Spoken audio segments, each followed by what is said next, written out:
আসসালামু আলাইকুম, কেমন আছেন সবাই? আলহামদুলিল্লাহ আমি ভালো আছি। তো আজকে হচ্ছে বেশি রান্না বান্না নাই, এই জন্য আপনাদের সাথে ভাবলাম যে অনেক আপুরা অনেক ধরনের কমেন্ট করেন, এই কমেন্টে উত্তর দিব, সেই সাথে কিছু কথা শেয়ার করব। রান্না বান্না নাই বলতে আমি প্রতিদিনই তো এটা ওটা বানাই, দেখেন অনেকগুলা করে খাবার বানাই। এই জন্য আমার ম্যাডাম আজকে বলছে যে সে বাহির থেকে খাবার কিনে নিয়ে আসবে, আজকে বাসায় শুধু মাছ ভাজি আর আলু ভাজি করতে বলছে, আর বাহির থেকে সে বাকি খাবার কিনে নিয়ে আসবে। এর মধ্যে আবার তার হাজব্যান্ড এসে আমাকে বলতেছে একটু আগে যে সে ভাত খাবে, সে মাছ ওই হাবিজাবি এগুলো খেলে তার পেট জ্বলে, সে ভাত খাবে, তার জন্য মুরগির মাংস দিয়ে ওই মাকবুস রান্না করতে। তো আমি বললাম আচ্ছা ঠিক আছে। ভাবছিলাম যে বিকেলে রান্না বান্না বেশি নাই, একটু আরাম পাবো আর কি। এখন দেখি না, আবার আরও কাজে এসে পড়লাম। আচ্ছা যাই হোক, এখন আমি আসি মূল কথায়। আমরা হচ্ছে আমরা কিন্তু আল্লাহকে অনেক ভয় পাই, তাই না? কিন্তু আপনারা হয়তো যারা বাংলাদেশে আছেন তারা হয়তো বা আরব দেশ নিয়ে অনেক বেশি কৌতূহল, অনেক বেশি মনে করেন যে আরব দেশের মানুষ হয়তো অনেক বেশি হাফেজি, অনেক বেশি আল্লাহকে ভয় করে, অনেক বেশি হচ্ছে আল্লাহ আল্লাহ করে এরকম।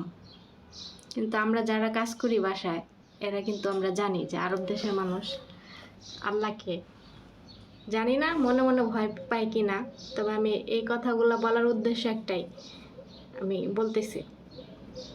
ধারণা এই বছর তো আমার ম্যাডাম রোজা রাখতে পারে না, কারণ তার বাচ্চা বুকের দুধ খায়, সে তার রোজা রাখা যাবে না, তো এই জন্য সে রোজা রাখে না। তার জন্য আমি প্রতিদিন দুপুরে রান্না করি। ফয়সাল, হ্যাঁ, ছোট মেয়ে আর ম্যাডাম তিনজনে মিলে খায়। প্রতিদিন আমি মেহের জন্য দুপুর রান্না করি। একদিন মুরগির মাংসের স্যুপ, একদিন খাসির মাংসের স্যুপ, মানে আর সালাদ, এই প্রতিদিনই আমি করি। তারপরে বাসায় রোজা থাকে হচ্ছে ম্যাডামের হাজব্যান্ড, তার 2 মেয়ে। তো ওনার 2 মেয়ে গত বছর যখন ওরা একটু তখন ছোট ছিল, ওরা এতটা বুঝে নাই, মানে রোজা রাখছে গত বছর, তখন কি করছে মানে অনেক বেশি মানে খারাপ লাগছে, তো ম্যাডামকে না বলে লুকায় লুকায় পানি খাইতো। তো এগুলো আবার আমার কাছে ধরা খাইতো। যাই হোক, আমি কিছু বলতাম না, যে যাই হোক ছোট মানুষ বুঝে না, প্রথম প্রথম রোজা রাখতেছে এর জন্য করুক। কিন্তু এই বছর ওরা একদম রোজা রাখতেছে, মাশাল্লাহ। এই বছর ওদেরকে আমি যে গত বছর যেমনি লুকায় লুকায় পানি খাইছে, খাবার খাইছে, এগুলো আমি দেখছি না। এবছর ওরকম কিছু করে না ওরা, কারণ বড় হইতেছে, বুদ্ধি হইতেছে। এখন আসি আরেক কথায়, যে ম্যাডামের হাজব্যান্ড, কেউ যদি রোজা না রাখতে পারে তাহলে কেউ তো তাকে জোর করে না, তাই না? রোজা রাখতে পারতেছে না, থাকে না, শেষ। এখানে লোক দেখানো রোজা কেন রাখতে হবে? আমার ম্যাডামের হাজব্যান্ড, উনি রোজা রাখে, সবাইকে বলে যে হ্যাঁ রোজা, ম্যাডামও জানে রোজা, কিন্তু উনি কি করে, ওই ফ্রিজ থেকে 7 আপের বোতল, পানির বোতল নিয়ে ড্রয়িং রুমে দরজা আটকায় বসে বসে ওখানে খায় আর ঘুমায়। তো এগুলো আবার আমি দেখি কিভাবে জানেন? কারণ আমি ফ্রিজটা প্রতিদিন আমি গুছাই, কোথায় কি জিনিস আমি রাখি। তো সবাই রোজা, আমার ম্যাডামে তো 7 আপ খায় না, সে বাচ্চা হওয়ার পেটে আসার আগের থেকে সে 7 আপ খায় না। বাচ্চা যতদিন পেটে ছিল সে 7 আপ খায় নাই, এখন পর্যন্ত সে খায় না। বাসায় শুধু আনে, আমি খাই একটা, আর বাকিগুলো ওনার হাজব্যান্ড খায়। তো পরশু দিন হচ্ছে 4টা 7 আপের বোতল নিয়ে আসছে, একটা আমি খাইছিলাম আর 3টা ছিল। দিনের বেলা তো সবাই রোজা, কেউ মানে যে খাবে সে তো রোজা, তাহলে কে খাইলো? পরে যাই হোক, উনি যে রুমে শুয়ে থাকে প্রতিদিন, আমি ওই রুম গুছাইতে গিয়ে দেখি কি সোফার নিচ দেয়া পানির বোতল, 7 আপের বোতল খেয়ে সোফার নিচ দিয়ে পানি ফালাই দিছে। তাহলে এটা কি কোনো মানে সুস্থ স্বাভাবিক মানুষের কাজ? সবাইকে বলে রোজা আর এমনি নিজে মানে আর সবার আড়ালে পানি খায়, 7 আপ খায়, খাবার খায়, এগুলো কি করা উচিত? তার মানে কি এখানে কি দাঁড়াইলো? ভয় পায় আল্লাহকে, ভয় পায় না।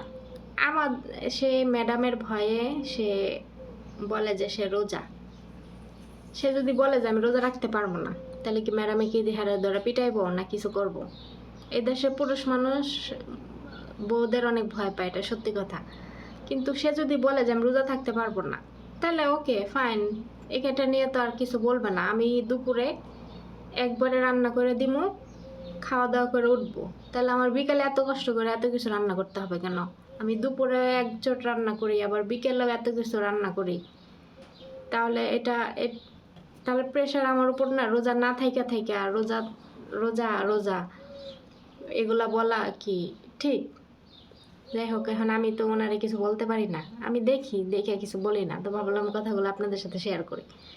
এভাবে সবারে বলে যে রোজা, কিন্তু লুকায় লুকায় পানি খায়, 7 আপ খায়, রুটি খায়, এগুলো খায়, বুঝছেন? এই হচ্ছে রোজা। তো আমি এখানে কাজ করি, কখন কি হয় এগুলো আমি আপনাদের সাথে শেয়ার করি, কিন্তু আপনারা এগুলার গীবত মনে করেন কেন আমি বুঝি না। আমি যদি এইসব কথাগুলো আপনাদের সাথে শেয়ার না করি, আপনারা কিভাবে বুঝবেন যে আরব দেশের কালচার সম্বন্ধে? আমার ভিডিওর মূল উদ্দেশ্যই তো আরব দেশের কালচার তুলে ধরা, আরব দেশের মানুষের জীবনযাপন তুলে ধরা, আরব দেশের মানুষ কিভাবে জীবনযাপন পার করে, কি কি খাওয়া দাওয়া করে, রমজান মাসে কী দিয়ে ইফতার করে, আমরা বাংলাদেশিরা যারা কাজ করতে আসছি আমাদের সাথে তারা কী ধরনের ব্যবহার করে, এগুলাই তো আমার ভিডিওর মাধ্যমে তুলে ধরা, তাই না? তাহলে আমি আর কিটা তুলে ধরবো বলেন? তাহলে এই সব কথা যদি শেয়ার করি ভিডিওতে, আপনারা কেন বলেন যে গীবত করতেছি? গীবত, এগুলো কি গীবত? গীবত কাকে বলে জানেন? গীবত বলে যে কেউ যদি মিথ্যা কথা বানাইয়া কারো আড়ালে কথা বলে। এখন এই কথাগুলো কি আমি ওনাদের সামনে কি বলতে যাব? আমার কোনো দরকার আছে বলার? যাই হোক, এ প্রসঙ্গ গেল বাদ। এখন আসি আরেক প্রসঙ্গে, সেটা হচ্ছে ফয়সালের বিষয়। ফয়সালের যে দাঁতে ব্যথা হয়েছিল, দাঁত আমাকে অনেক আপুরে কমেন্ট করছেন যে আমি অনেক কিছু শিখাইছি ফয়সালকে, একটু কষ্ট করে যাতে ফয়সালের দাঁতটা ব্রাশ করা শিখাই। এখন আমি এখানে কাজ করি, এখানকার হাব ভাব আমি ভালো বুঝি, আপনারা হয়তো বা বুঝবেন না। ফয়সাল এখন মাশাল্লাহ ওর বয়স হচ্ছে 17 রানিং। আমি যখন আসছি তখন ওর বয়স 7 বছর ছিল। আমি 10 বছর ধরে এখানে আসছি, তাহলে এখন বয়স 17। তাহলে ও এখন একটা সাবালক ছেলে, নাবালক না। আপনারা কথাগুলো বুঝবেন। ও এখন সাবালক ছেলে।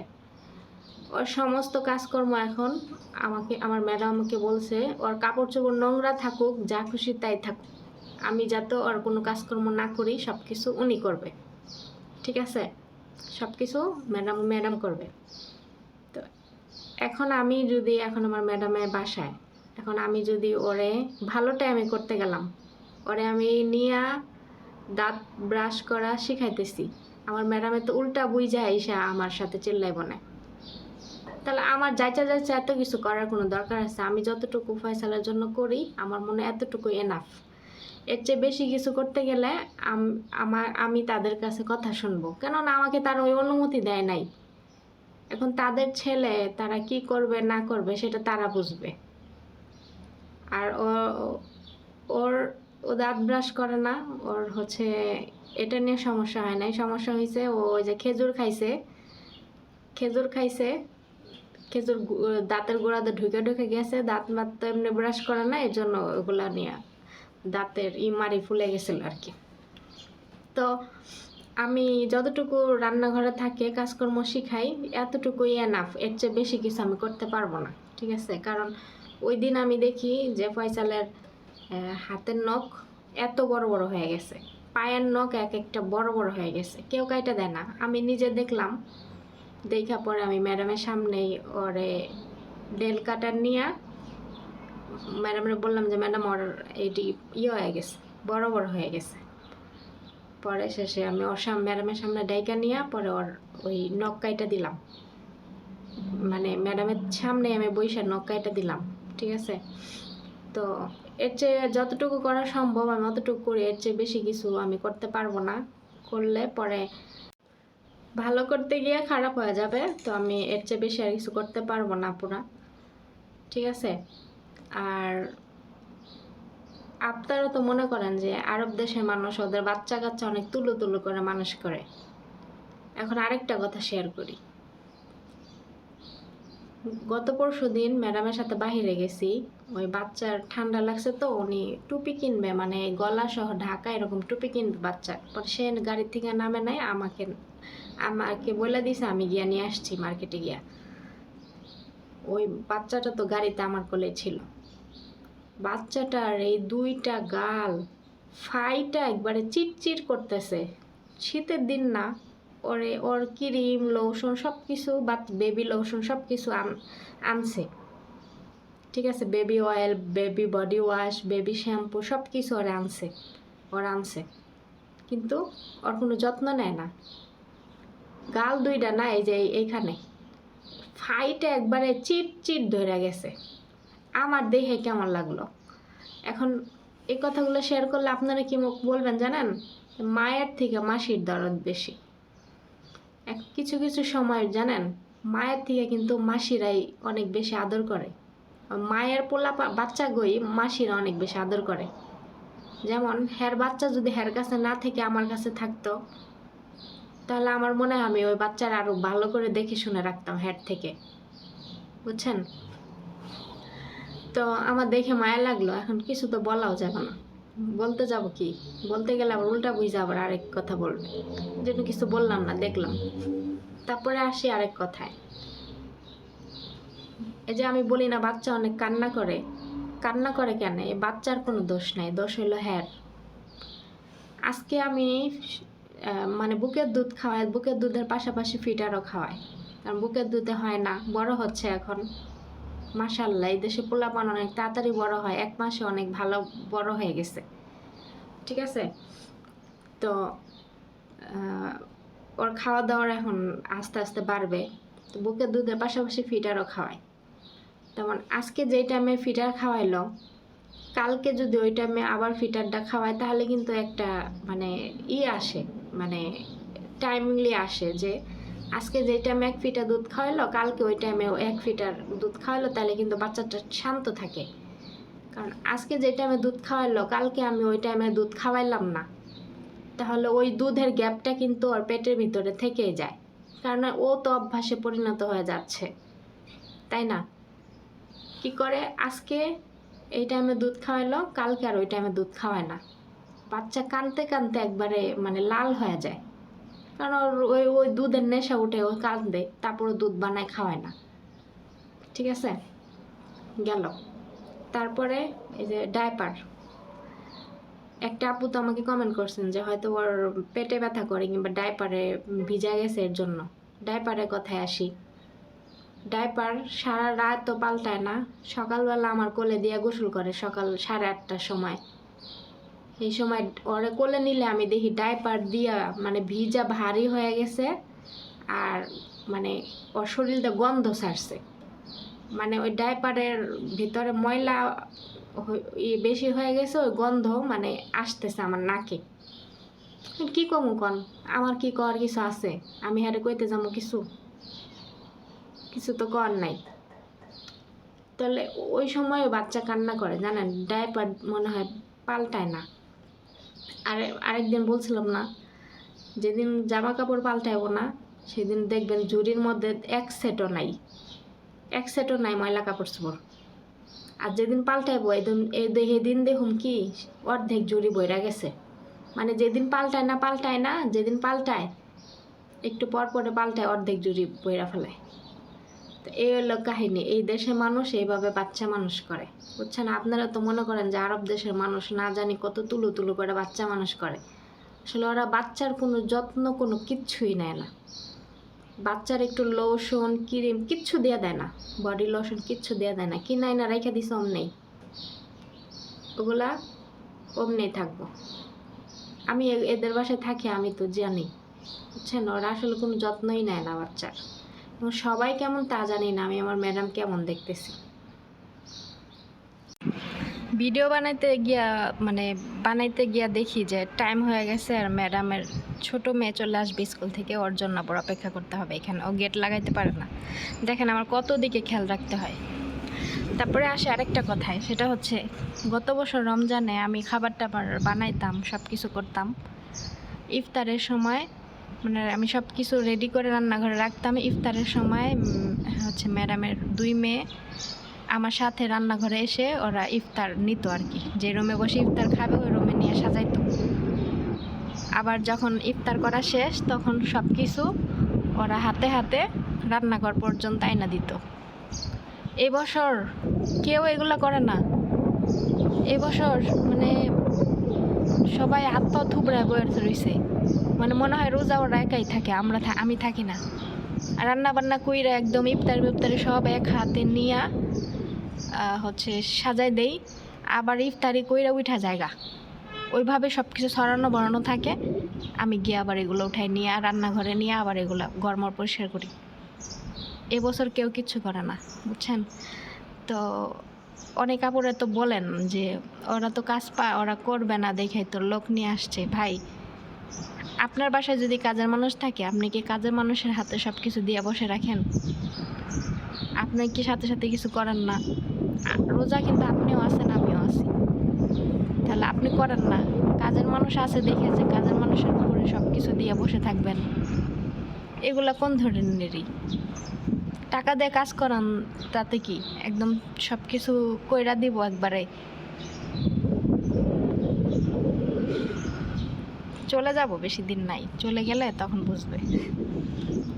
আমি একটু সমস্যায় আছি তো, এর জন্য মানে আমার একটা টার্গেট আছে, টার্গেটটা মানে হইলে আমি চলে যাব, এই জন্য আছি, নাহলে আমি চলে যেতাম এখনই।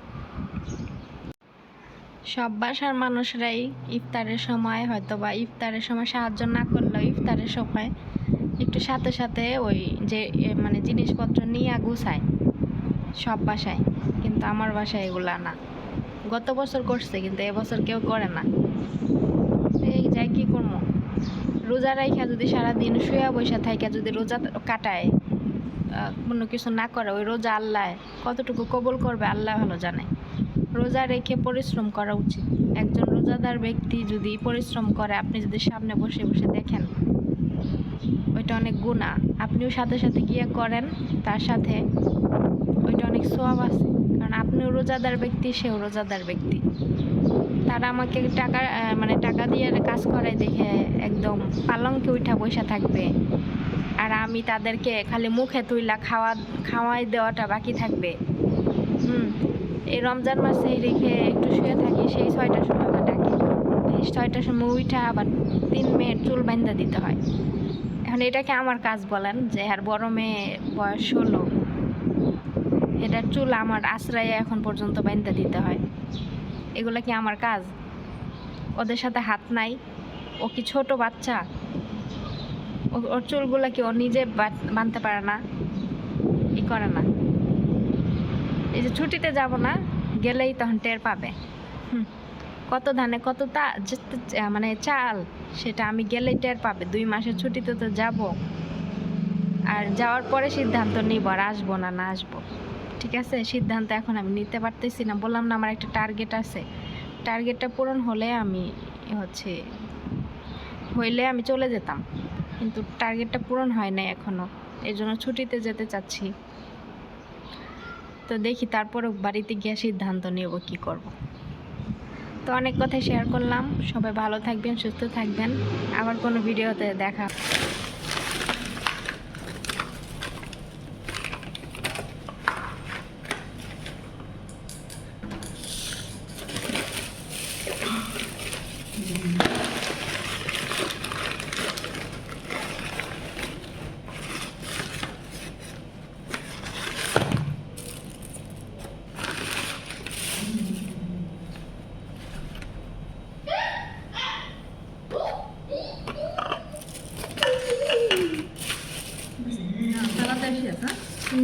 Maksudnya dia makin sering sama? Bagus. Maksudnya yang mau bibirnya sama lemon.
এই